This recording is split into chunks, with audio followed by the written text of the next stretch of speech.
जय हिंद दोस्तों, आप सभी का हमारे चैनल पर एक बार फिर से बहुत बहुत स्वागत है। तो दोस्तों, हमने आपको कल ही बताया था कि बिरसा प्रधानमंत्री फसल बीमा 2024 तो ये फॉर्म हम कंप्लीट भर चुके हैं और जिस प्रकार से हम फॉर्म भरे हैं इसी प्रकार से आपको भी फॉर्म भरना है। देखिए बहुत सारा फॉर्म जितने भी सारे इसमें लगेगा, ये टोटल फॉर्म हम भर के कंप्लीट किए हुए हैं। तो ये फॉर्म आपको अपने नज़दीकी प्रज्ञा केंद्र से मिल जाएगा, या तो अपने प्रखंड कार्यालय से मिल जाएगा, या तो अपने ग्राम पंचायत के मुखिया जी से भी इस फॉर्म को आप ले सकते हैं। इस फॉर्म को लेने के बाद, इसे भरने के बाद आप प्रज्ञा केंद्र से भी अप्लाई कर सकते हैं और आप अपने ब्लॉक जाकर भी अप्लाई कर सकते हैं, या तो किसी भी CSC केंद्र से आप अप्लाई कर सकते हैं आसानी से। तो दोस्तों चलिए बिना देर के इस वीडियो को हम लोग शुरू करते हैं और ये फॉर्म को कैसे भरना है आपको पूरा हम दिखाते हैं। इससे पहले हमारे फ़ोन में भी फसल के लिए जो है सो देखिए इस प्रकार का मैसेज आ गया था और इसमें दिया हुआ है, किसान भाइयों एवं बहनों जोहार। बिरसा प्रधानमंत्री फसल बीमा योजना के तहत खरीफ 2024 धान एवं मक्का हेतु ₹1 मात्र का टोकन प्रीमियम देकर अपने निकटतम प्रज्ञा केंद्र या नज़दीकी बैंक ब्रांच जाकर 31/8/2024 तक अपने अधिसूचित खरीफ फसल का बीमा करा लें। लेकिन यह डेट बढ़ाकर और 15 सितंबर तक कर दिया गया, यानी कि ये 15 तारीख तक इसका लास्ट डेट है। इससे पहले आपको भर लेना है, ठीक है। तो चलिए अब हम आपको फॉर्म के साथ पूरा कंप्लीट जानकारी बताते हैं। तो देखिए दोस्तों, ये फॉर्म जो है आपको प्रज्ञा केंद्र में बहुत ही आसानी से मिल जाएगा, या तो अपने ग्राम पंचायत मुखिया जी के पास भी यदि अवेलेबल होगा तो वहाँ से भी आपको मिल जाएगा। तो देखिए इसमें 2 फॉर्म हैं। यदि ज़मीन आपके नाम से है तो आपको सिर्फ एक फॉर्म भरना पड़ेगा। यदि ज़मीन आपके पूर्वजों के नाम से है तो एक ठो वंशावली भी आपको साथ में लगाना पड़ेगा, ठीक है। तो यदि ज़मीन आपके नाम से नहीं है तो आपको 2 फॉर्म लगेगा। यदि ज़मीन आपके नाम से है तो सिर्फ आपको एक ही फॉर्म, यही वाला भरना पड़ेगा। तो ये 2 आदमी को भरा गया था तो इसीलिए ये अलग फॉर्म है, ये अलग फॉर्म है, ठीक है। तो सबसे पहले आपको हम जिसके भी नाम से ज़मीन है तो उनको कैसे भरना है तो ये फॉर्म आप देख लीजिए, ठीक है। तो देखिए ये महिला के नाम से ज़मीन था तो यहाँ पे महिला का नाम लिखा गया और इनके पति का नाम लिखा गया और यहाँ पे जिला का नाम लिख देना है, यहाँ पे अपने ब्लॉक का नाम लिखना है, अपने यहाँ ग्राम पंचायत का नाम लिखना है और जितना भी ज़मीन है आपको हेक्टेयर में लिखना है।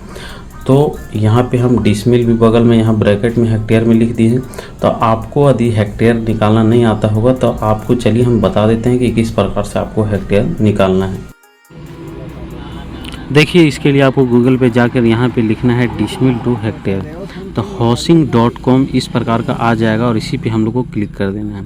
इस पे क्लिक करने के बाद देखिए इस प्रकार से ऐप ओपन हो जाएगा और यहाँ पे हम लोग सेलेक्ट स्टेट करेंगे। तो हम झारखंड स्टेट से हैं तो यहाँ पे अपना झारखंड हम चूज कर लेंगे।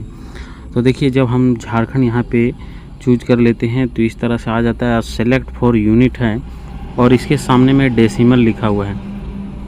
तो जितना भी डिसमिल ज़मीन है ऊपर जितना भी अगर 120 डिसमिल हम लिखेंगे तो नीचे पे देखिए हेक्टेयर में आ गया मेरा ज़मीन 0.48। तो इस प्रकार से जो है सो आप भी डेसिमल में आराम से चेंज कर सकते हैं, डाल लेना है, ठीक। और फिर आपको यहाँ पे लिख देना है, ठीक है। अब देखिए यहाँ पे ज़मीन का पेपर 2 ठो था, 2 ठो रसीद काटता था तो इसीलिए यहाँ पे 2 बार यहाँ पे भरा गया। तो एक बार यहाँ पे जिला हजारीबाग है तो हजारीबाग ब्लॉक अपना लिख दिए, अपना ग्राम पंचायत का नाम लिख दिए, अपना गांव का नाम लिख दिए और अपना खाता नंबर जो भी होगा रसीद में लिखा हुआ वही आपको यहाँ पे लिखना है। प्लॉट नंबर लिखना है, फसल में धान मक्का लिखना है और बोया गया रकबा हेक्टेयर में, तो हेक्टेयर में चेंज करने बताएं। तो 2 रसीद था, यदि आपके पास 2, 3, 4 रसीद हो तो 3, 4 रसीद का आप मेंशन कर दीजिए। यदि एक ही रसीद हो तो सिर्फ आपको एक ही रसीद यहाँ पे लिख देना है और यहाँ पे कुल लिख देना है, ठीक है। इसके बाद देखिए आपको ये फॉर्म आपको भर देना है। यदि ज़मीन आपके नाम से है और यदि ज़मीन आपके पूर्वजों के नाम से है और आवेदक आप हैं तो आवेदक में आपको अपना ही नाम यहाँ पे लिखना है, सारा नाम पता अपना ही आपको लिखना है। कृषक का भी हस्ताक्षर, जो आप आवेदक हैं तो आप ही का हस्ताक्षर यहाँ पे लगेगा, ठीक है। लेकिन यहाँ पे आपको वंशावली फॉर्म भरना पड़ेगा, और वंशावली फॉर्म भरने के बाद अपना मुखिया जी से इसमें मोहर साइन लगवाना पड़ेगा। यहाँ पे देखिए लिखा हुआ जनप्रतिनिधि के द्वारा दिया जाने वाला वंशावली प्रमाण पत्र। तो इस प्रकार का फॉर्म आपको प्रज्ञा केंद्र से ही मिल जाएगा, और जिसके भी नाम से ज़मीन होगा तो वहाँ से होते हुए आवेदक जो भी इसके लिए अप्लाई करेगा तो उसका नाम फिर यहाँ पे आना चाहिए, ठीक है।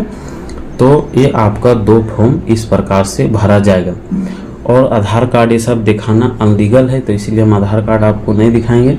तो ये दोनों फॉर्म भरने के बाद इसके साथ आपको अपना आधार कार्ड, अपना बैंक पासबुक और ज़मीन के रसीद का फोटोकॉपी आपको इसके साथ लगाना पड़ेगा, और इसके साथ लगा के आप फिर से प्रज्ञा केंद्र में जाकर आप अप्लाई कर सकते हैं, या तो आप अपने ब्लॉक में जाकर भी अप्लाई कर सकते हैं। लेकिन प्रज्ञा केंद्र से ही आपका बहुत ही आसानी से अप्लाई हो जाएगा दोस्तों।